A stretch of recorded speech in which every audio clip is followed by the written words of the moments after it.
Sultan Qaboos of Oman dies aged 79. Sultan Qaboos bin Said Al Said of Oman, the Arab world's longest-serving ruler, has died aged 79. News script from BBC. With great sorrow and deep sadness, the royal court mourns His Majesty Sultan Qaboos bin Said, who passed away on Friday, a court statement said. Last month he returned home after undergoing medical checks and treatment in Belgium. There were reports he was suffering from cancer. All clips may not represent the story. Sultan Qaboos was unmarried and had no heir or designated successor. 3 days of national mourning have been declared. The Sultan deposed his father in a bloodless coup with British support in 1970. Using its oil wealth, he then set Oman on a path to development. Watch to become bilingual with latest world news.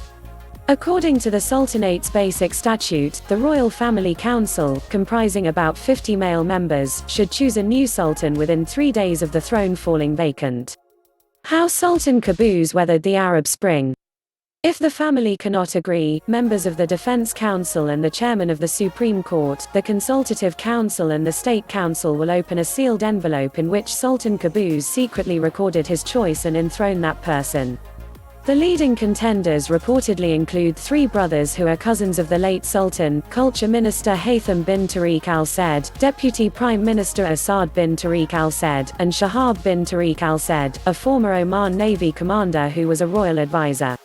The Sultan is the paramount decision-maker in Oman and also holds the positions of Prime Minister, Supreme Commander of the Armed Forces, Minister of Defense, Minister of Finance and Minister of Foreign Affairs.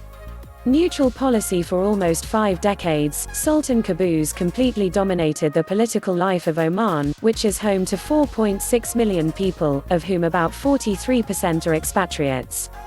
At the age of 29 he overthrew his father, Said bin Taimur, a reclusive and ultra-conservative ruler who banned a range of things, including listening to the radio or wearing sunglasses, and decided who could get married, be educated or leave the country.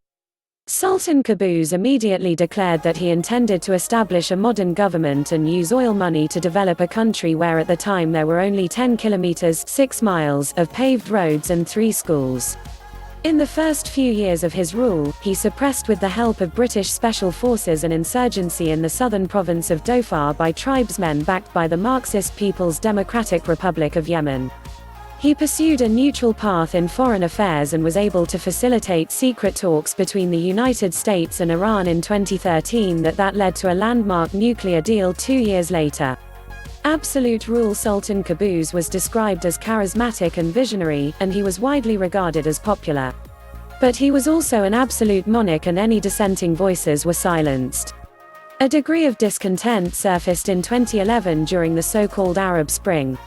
There was no major upheaval in Oman, but thousands of people took to the streets across the country to demand better wages, more jobs and end to corruption.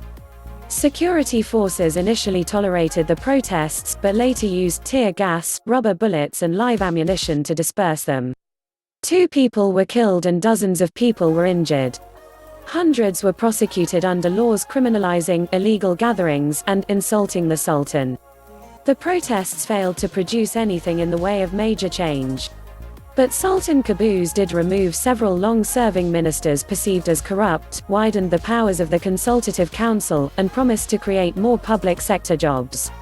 Since then, the authorities have continued to block local independent newspapers and magazines critical of the government, confiscate books, and harass activists, according to Human Rights Watch. Please subscribe to my channel. Thanks for watching.